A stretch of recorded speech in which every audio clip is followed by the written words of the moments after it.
Ek voel baie braaf vanoggend. Jo. So dis hoekom ek nie gevra dat julle moet vorentoe sit nie, want ek weet nie of ek al die kykke kan oorleef wat ek gaan kry oor dit wat ek nou vanoggend wil sê nie. Maar ek weet nie of julle die storie ken van die oom en tannie, hulle het 'n ou tjor gehad. Ja, en die ding was onbetroubaar en het nou regtig nie meer mooi gelyk. En die tannie het nou begin skaam kry oor die kar.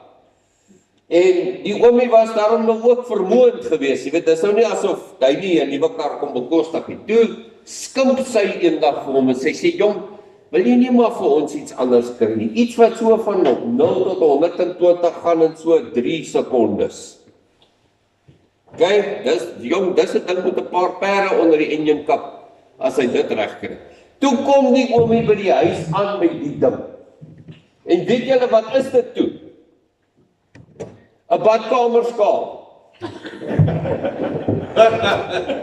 En so het die fight begin. So mense moet dan maar pas op vir skimpe, want hulle kan jou in die moeilikheid bring. Jy moet maar duidelik kommunikeer. So die rede hoekom ek vanoggend 'n badkamerskaal, kyk, gewig is nou maar 'n baie sensitiewe saak. Maar jy sal nou sien, hierdie badkamerskaal het redelik baie stof op, want ek dink die laaste keer wat ons getrek het, het ons hom nie eens uit die stoor uitgehaal. Want gelukkig hoe ouer ou word, hoe minder worry oor wat die skaal nou vir jou sê. Behalwe as die dokter nou vir jou sê, luister boetie, jy moet nou begin plan maak. Soos my ou vriend wat daar in die George wat daar in die myn werk, hy was ook so groterige ou. En elke jaar moet jy mos nou gaan vir jou mediese ondersoek by die myn, en toe sê die dokter, so jong doktertjie vir hom, "So you better get into shape," to say, but round is also a shape.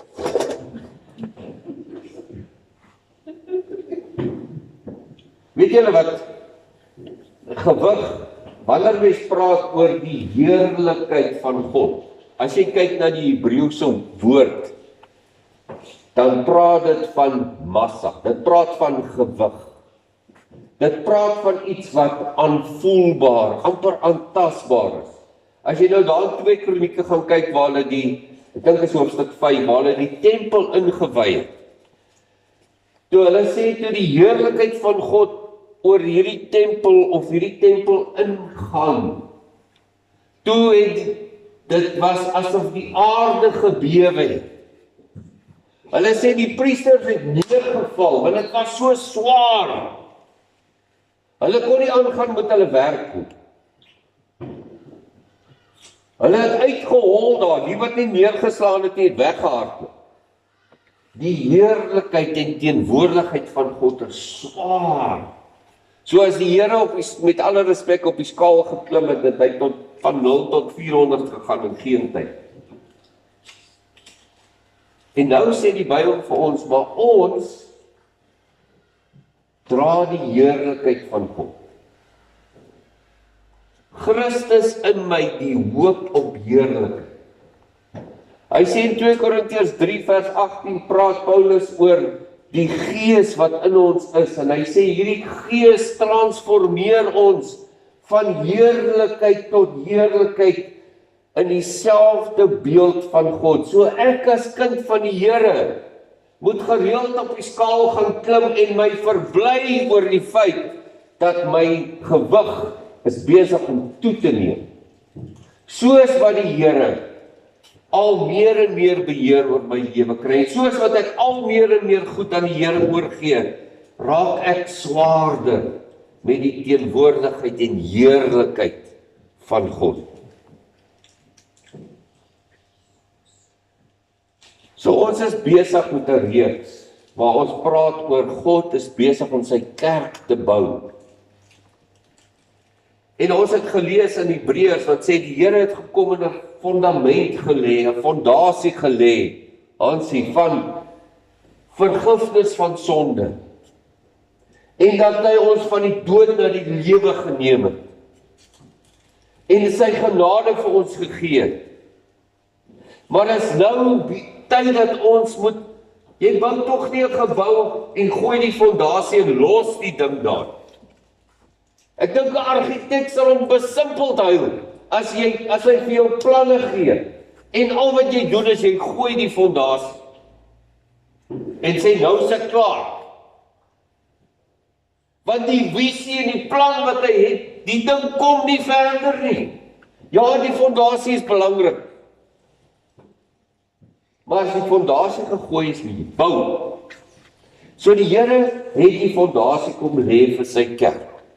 En hy het gesê, ek kom en ek herstel dit wat verlore was.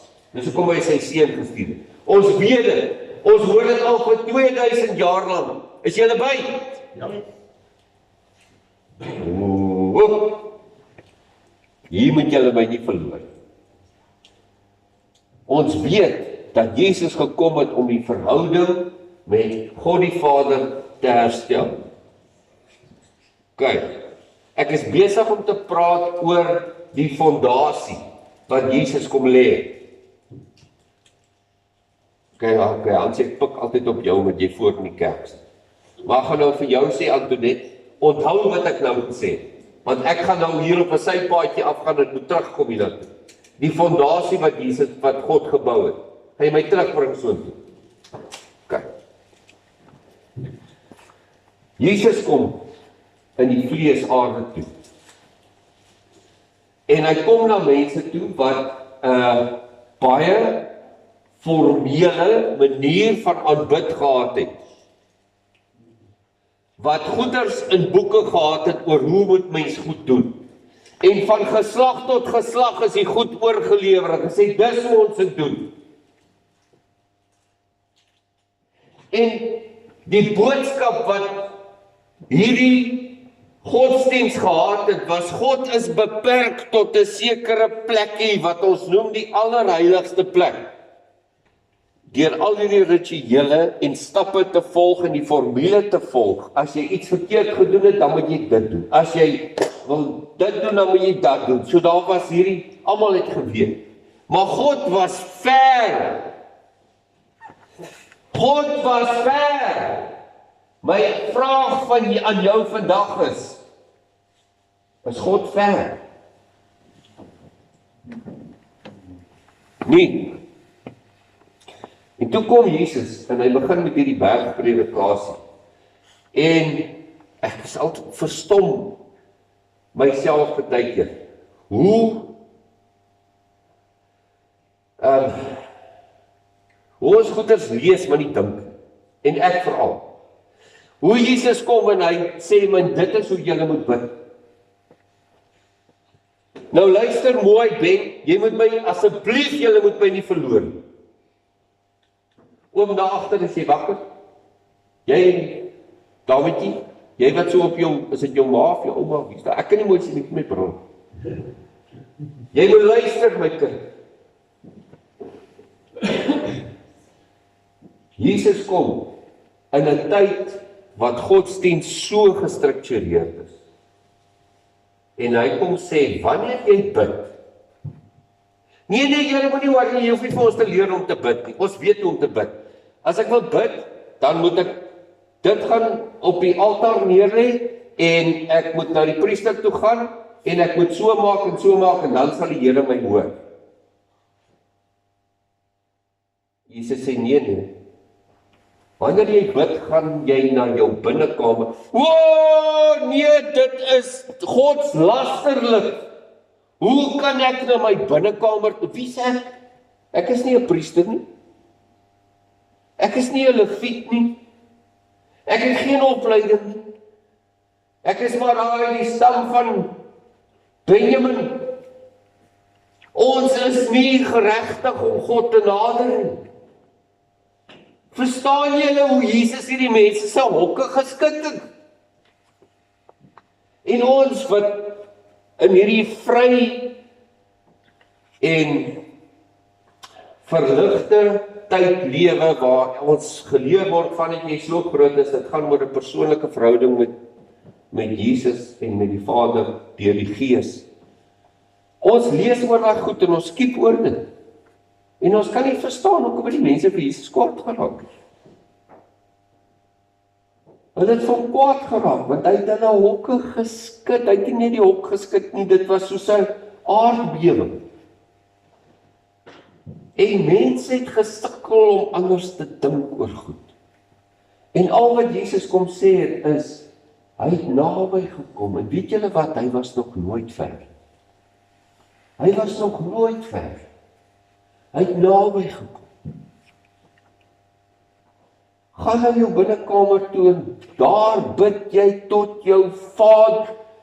Vader? Ekskuus. Vader, jy moet nou mooi dink wat jy sê, Jesus. Want as jy sê, God is my Vader, wat maak dit van my? As ek hom Vader kan noem, wie is ek dan? Ja, jy is sy kind. Nee, maar wag, kom ons sê hierdie goed te maklik. Dink mooi, Grey. As ek sê, hy is my Vader, dan is ek mos uit hom uitgebore. Nie waar nie? Dan is daar iets van hom in my. Nie waar nie, Christo?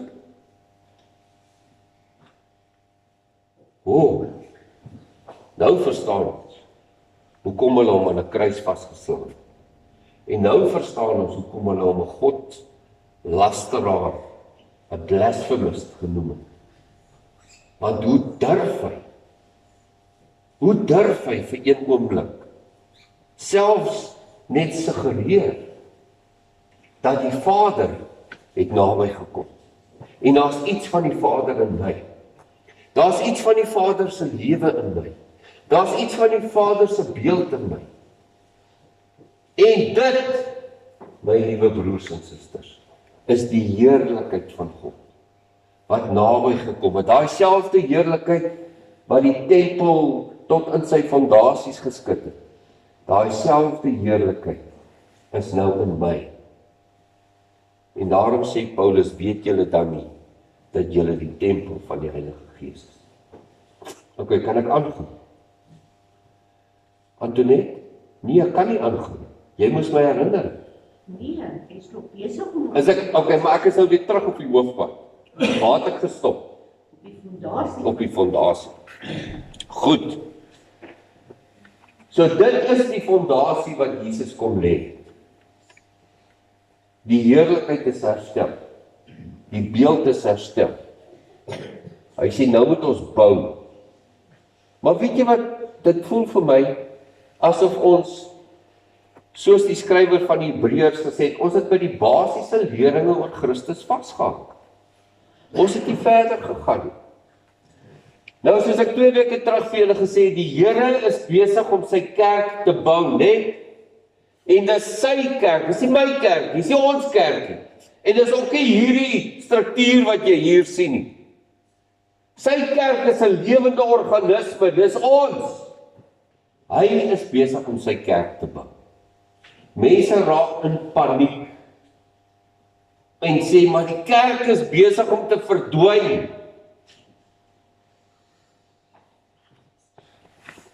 En wat doen ons? Ons gaan pleit by die Here en sê, Here, kom doen iets. Here, kom help. Here, kom vat weg al hierdie mense wat sleg praat oor U. Kom sort hulle uit. Die Here sê, ek wil my kerk bou. Maar as ek nou 'n gebou wil bou, julle wat nou in daai, kyk, 'n boer is ons 'n allrounder, hy kan alles. Fransman. So as jy 'n struktuur wil bou en jy die fondasie gelê, wat het jy nou nodig?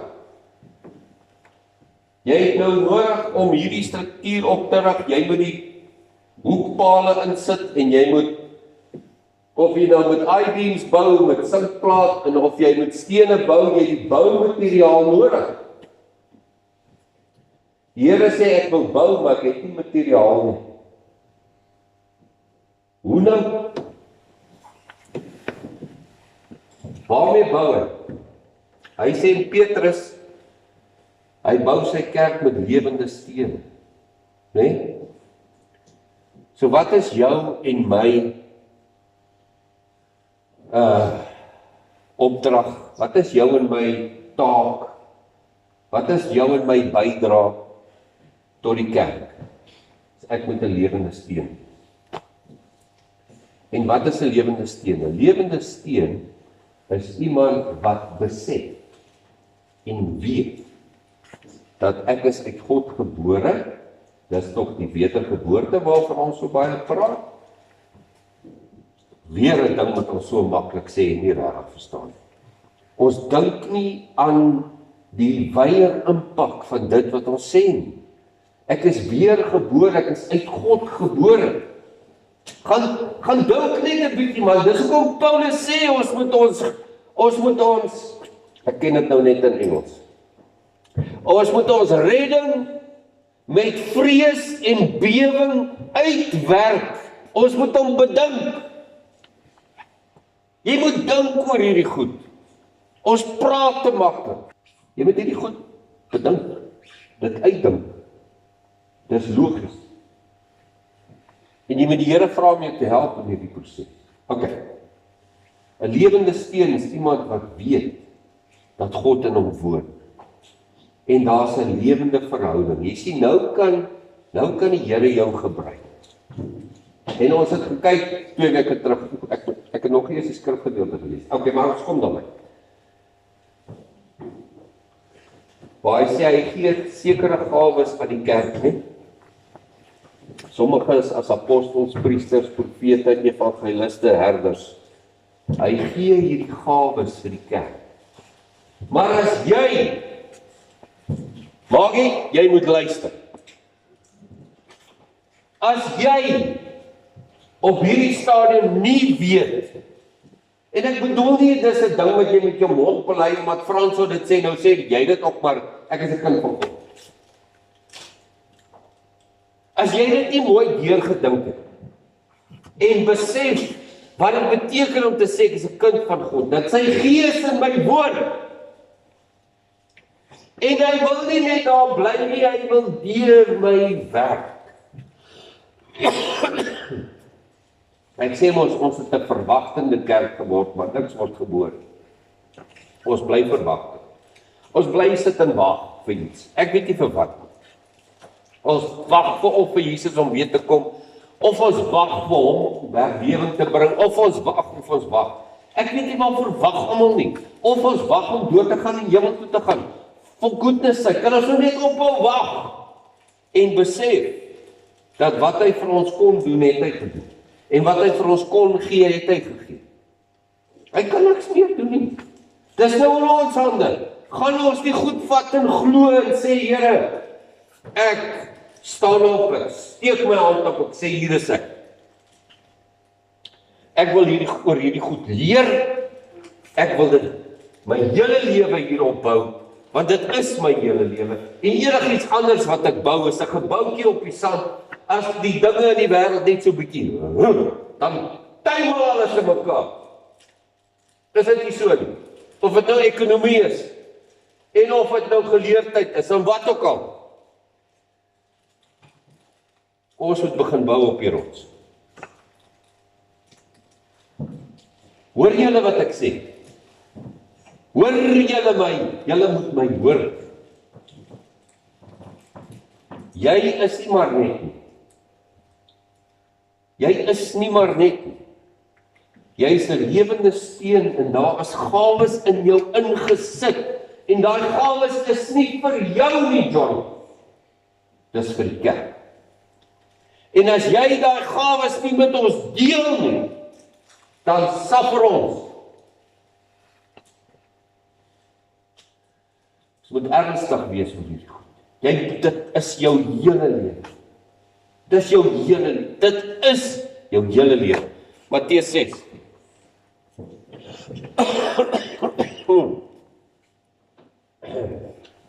Vers 19. Hy sê, moenie vir julle skatte bymekaar maak op die aarde waar mot en roes verniel en waar diewe inbreek en steel nie. Maar maak vir julle skatte bymekaar in die hemel waar geen mot of roes verniel nie en waar diewe nie inbreek en steel nie. Want waar julle skat is, daar sal julle hart ook wees. Al wat ek vandag vir jou wil sê is, ons sit met 'n skat. Nou daai woord hemel is nie daar aan die sterre nie. Dit beteken dit is 'n tipe skat wat bestaan in 'n dimensie wat jy nie met hierdie oë kan sien nie. Met ander woorde is die Here vir jou die gawe van profeet gegee. Dan is dit jou skat wat hy vir jou gegee het. En daai skat, geen mot of roes of dief kan inbreek en dit steel nie. Maar wat kan die dief doen? Wat kan die dief doen? Want ons weet daar is 'n dief. Ek gee nie vir hom baie ligtheid nie. Want ek glo jy oorkom nie die duisternis deur die duisternis te bestudeer. Jy oorkom die duisternis deur die lig te ken. Dit is baie eenvoudig vir my. Maar daar is 'n dief. En wat doen daai dief? Hy doen vandag nog. Ek sê daai dief het een keer gewerk en toe daarna nooit weer. Elizabeth glo jy my? Hy het een keer gewerk en daarna nie weer. Want al wat hy gedoen het, is hy vir Eva so getik en gesê, hey, daar's iets beter. En hy het opgelos. En die oomblik Eva vir hom glo, toe is die duiwel los. Want dan klim ons op die skaal en ons weeg onsself en sê,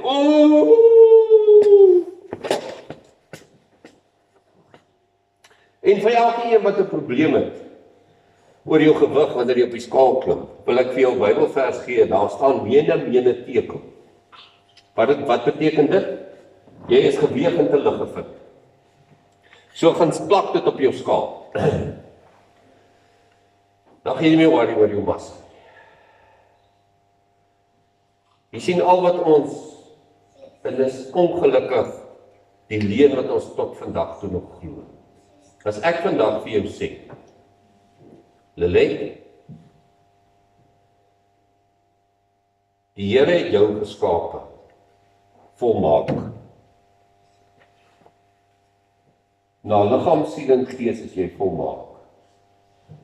Wat is die eerste gedagte op jou? Nee. Dis nie waar nie. Dis die eerste gedagte. Want die vyand weet, hy kan nie die werk wat Jesus gedoen het, hy kan dit nie ongedaan maak nie. Hy kan nie. Al wat hy kan doen is, hy kan maar net hoop dat jy dit nie raak sien. Dat jy dit nie besef nie. En daarom sê Jesus, moenie vir jou skatte bymekaar maak, waar mot en roes dit steel en vernietig. Moenie in hierdie gejaag na wind betrokke raak, waar jy altyd na die iets beters gaan soek nie. Ek praat nou nie hier van 'n beter bakkie en 'n beter huis en 'n beter, ek wil nou amper sê man of vrou, maar sal nie so toe gaan nie. Ek praat van in jou verhouding met die Here. Wanneer die wortel van onvergenoegdheid in jou verhouding met die Here posgevat, dan vernietig dit genade. En dan begin jy in performance benadeel. Hoeveel van julle is tevrede met julle verhouding met die Here? As jy nie tevrede is, is dit te leer. En dis hoekom ek begin het met dankbaarheid vanoggend.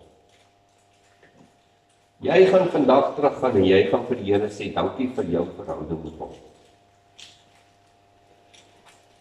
En hierdie gedagte dat dit kan beter gaan. Ek wil nou vir jou uitdaag en sê, luister, as daai gedagte uit nou in jou kop is kry, as dit nog jou hele lewe daar. En ons het hierdie idee dat ons verhouding met die Here kan nooit volmaak wees nie. Dis 'n leuen. Dis 'n absolute infame leuen.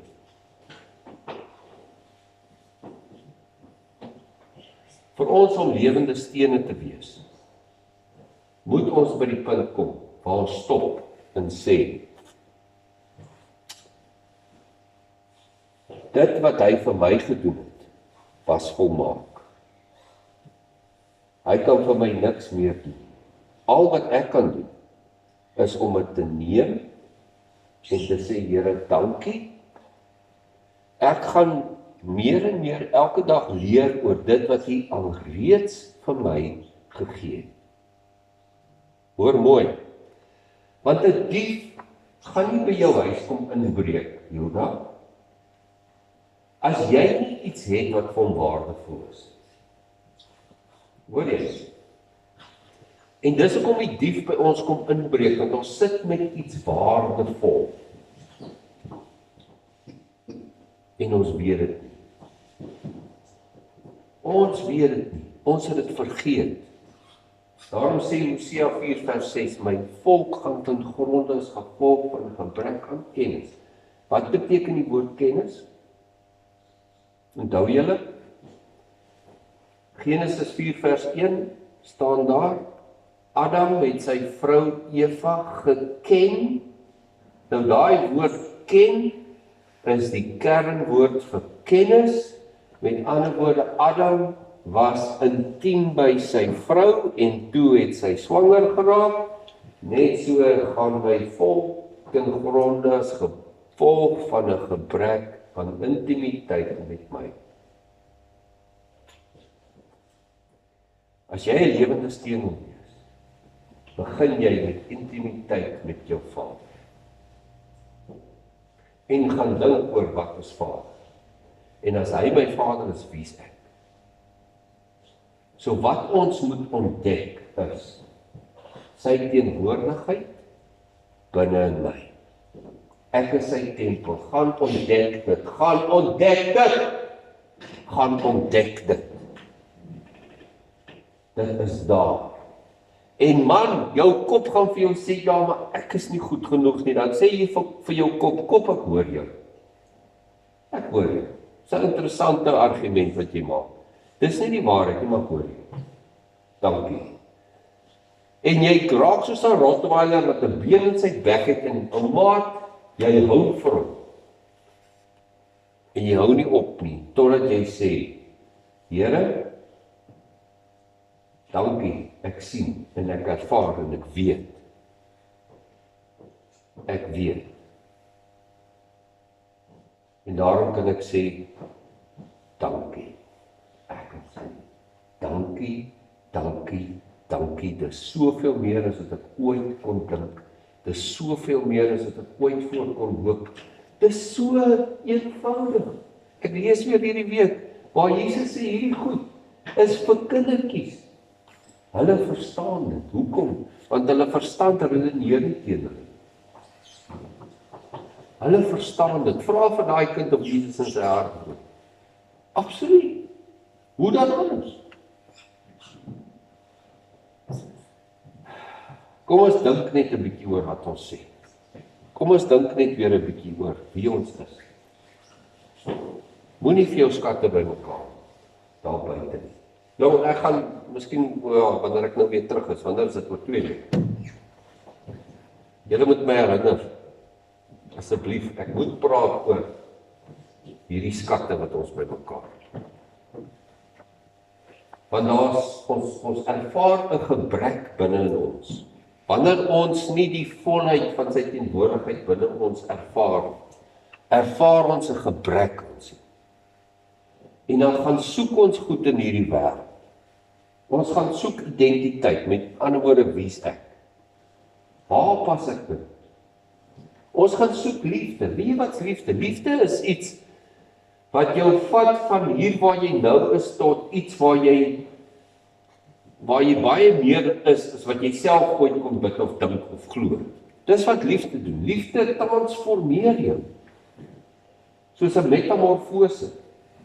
Ons gaan soek goed wat vir ons kan lief hê. Goeders wat ons kan vat van hier waar ek nou is tot 'n plek waar ek meer weeg as wat ek nou doen. Tot by 'n plek waar ek meer is, beter is, groter is, meer gewig het. Ons gaan soek sekuriteit. Ons gaan soek goed wat seker is. Dink, daar's een ding wat seker is, en dit is dat niks in hierdie wêreld seker is. En dis hoekom ons wiele afkom. Want ons soek sekerheid. Ek soek Die versekering dat môre gaan ek oukei wees. En die dag daarna gaan ek oukei wees. Nou bou ons al hierdie goed hier rondom ons om seker te maak môre is ek oukei. Maar weet julle, die Here werk nie met môre nie, hy werk net met vandag. Maar dis op weer aan. Dis deel van Jesus se bergpredikasie by the way. Wat het ek nou gesê? Identiteit, liefde, sekuriteit. Ons soek erkenning. Ag, kan almal tog sien hoe hard werk ek asseblief. Kan almal tog sien hoeveel effort sit ek in. Kan almal tog sien asseblief wat ek doen, hoeveel ek beteken. En. Ons gaan soek dit. En dan soek ons my eie aanvaarding. Kan mense my tog net raak sien asseblief vir wie ek is? En kan mense tog net vir my sê, maar ek is goed genoeg? En ons gaan soek daar goed by die werk. En dan gaan soek ons dit in ons verhoudings by ander mense en hulle kan dit nie vir ons gee nie, dan val die verhouding in mekaar. Imagine, ek trou met my vrou, want ek soek aanvaarding. En as sy dit nie vir my gee nie, dan is daar iets fout met haar. Verhoudings raak kompleks, as jy nie weet wie jy is in hom nie. So ons gaan kyk dan. Maar al wat ek vandag vir jou wil sê is, daai goed wat jy soek, gaan jy nie daar buite kry nie. En ek dink almal van ons weet. Ons het nou al daar gaan soek. En dit bly soos die donkie wat die wortel jag, né? Die kom nooit by die ding uit. Jy kom nooit daar uit. Jy is 'n lewende steen. Jy is 'n mens wat uit God gebore is en sy heerlikheid is in jou. Sy teenwoordigheid is in jou. En jy moet dit gaan soek en dit gaan leer daaroor. En daarom het Paulus, ek het hier gekniel hier by hierdie reël. En ek het vir julle Efesiërs 1 van vers 14 afgelees. En ek het vir julle Efesiërs 3 van vers 15 afgelees. 2 keer in die 1 Efesiërs wat Paulus bid en sê, ek bid dat hy vir julle 'n gees van openbaring en kennis van hom sal gee, sodat jy sal weet wat jy al reeds ontvang het. Want dis al wat die vyand kan doen. Hy kan vir jou lieg en sê jy het dit nie. Ons is lewende stene. Hy bly in ons in sy volheid. Asseblief, gemeente, gaan ontdek dit in hierdie week. En moenie eers wag vir môre nie, gaan doen dit sommer nou. Gaan ontdek dit. Dis 'n fantastiese ervaring. Gaan ontdek. Moet dit ook 'n ander plek soek nie. Dis reeds vir jou gegee. Dis binne in jou.